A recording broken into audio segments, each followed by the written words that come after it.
এই স্বৈরাচারী যে সরকার 2024 সাল পর্যন্ত যেভাবে 2009 সাল থেকে 2024 পর্যন্ত যে স্বৈরাচারী সরকার এই দেশে প্রতিষ্ঠিত ছিল, সেটার প্রতিবাদে আমরা যে এই 5ই আগস্টে যে জয় পেয়েছিলাম, এই জয়ের আনন্দ আমাদের যাতে আর সঠিক প্যাড আর সঠিক তথ্য দিয়ে এসো সামলে নিব এক হয়ে মোনালিসা স্যানিটারি ন্যাপকিন। কখনো নস্যাৎ না হয় এবং এই স্বৈরাচারী সরকাররা দোসররা যে কোনোভাবে আমাদের এই ক্যাম্পাসে তথা বিভিন্ন ক্যাম্পাসে যেভাবে অস্থিতিশীল পরিস্থিতি সৃষ্টি করার যে পায়তারা করতেছে, আমরা কঠোর হস্তে বার্তা দিতে চাই এই ছাত্র জনতার মাধ্যমে সেই তাদেরকে প্রত্যাহিত করা। আশা করি আমরা সেটা করতে পারবো।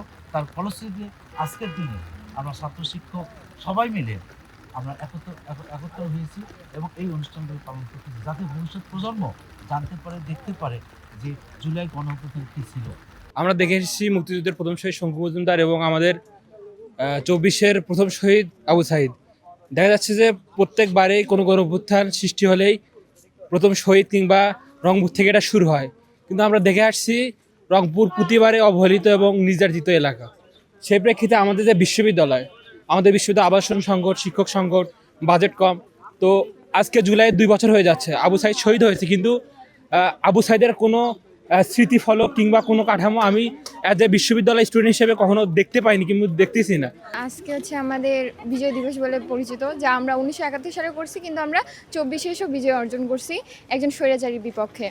তো এটা হচ্ছে আমাদের জন্য খুবই একটা গর্বের বিষয়। আমাদের ইউনিভার্সিটির ছাত্র আবু সাইদ, যিনি শহীদের মাধ্যমে মানে ওনার রক্তদানের মাধ্যমে মূলত আমাদের এই 24-এর বিজয় অর্জনটা হয়, যার কারণে ওনাকে শ্রদ্ধা নিবেদনের জন্যই মূলত এখানে আসা।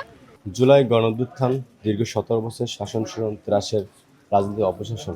এই জুলাই গণঅভ্যুত্থানে সকল শ্রেণীর ধর্মের বর্ণের মানুষের এখানে ছিল, অবস্থান ছিল, সংযুক্তি ছিল।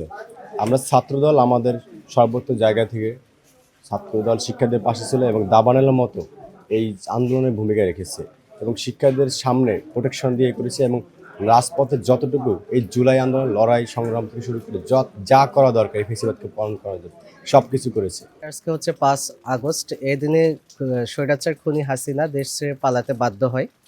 তো এই দিন উপলক্ষে আজকে প্রশাসন থেকে যে আয়োজন ছিল, আমরা সেই আয়োজনে হচ্ছে সম্পৃক্ত হয়েছি। আমরা জুলাই কেন্দ্রিক যে প্রোগ্রামগুলো, তার মধ্যে শহীদদের কবর জিয়ারত করা, শহীদ পরিবারদের সাথে সৌজন্য সাক্ষাৎ করা, শহীদদের তালিকা প্রদর্শন করা আমরা ক্যাম্পাসে করেছি। পাশাপাশি আমরা যেটা করেছি, গত 2 দিন আগে আমরা জুলাইয়ের রংপুর বিভাগে আন্দোলন কিভাবে সংগঠিত হয়েছে সেইটার উপরে আমরা ডকুমেন্টারি একটা তৈরি করেছি এবং সেটা প্রদর্শন করেছি। দীর্ঘ জুলুম নির্যাতনের পর বাংলাদেশ যে স্বাধীনতা পেয়েছে, যে জয় পেয়েছে, এই জয়কে যাতে কেউ নষ্ট করতে না পারে। আমি এখন যারা সরকারে আছে, বিএনপি, বিরোধী দল, জামাত, এনসিপি, আমি তাদেরকে বলবো তারা যেন আওয়ামী লীগের দেখানো করতে না থাকে, তাদের সতর্ক থাকে, ঐক্যবদ্ধভাবে দেশের জন্য কাজ করে।